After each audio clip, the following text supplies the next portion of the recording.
मुझे छोड़कर वो खुश है तो शिकायत कैसी, कि मुझे छोड़कर वो खुश है तो शिकायत कैसी, अब मैं उन्हें खुश भी ना देखूं तो मोहब्बत कैसी। दोस्तों ऐसी शायरी के लिए हमारे चैनल को सब्सक्राइब करें और लाइक करें, कमेंट करें।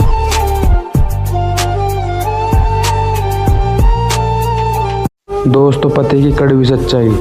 पति पत्नी पर हाथ तब उठाता है, पति पत्नी पर हाथ तब उठाता है जब वो गलत होता है और उसका गुनाह छुपाना होता है।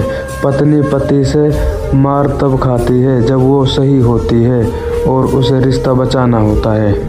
दोस्तों आपको ये शायरी कैसी लगी कमेंट में ज़रूर बताना और ऐसे ही शायरी सुनने के लिए हमारे चैनल को सब्सक्राइब करें।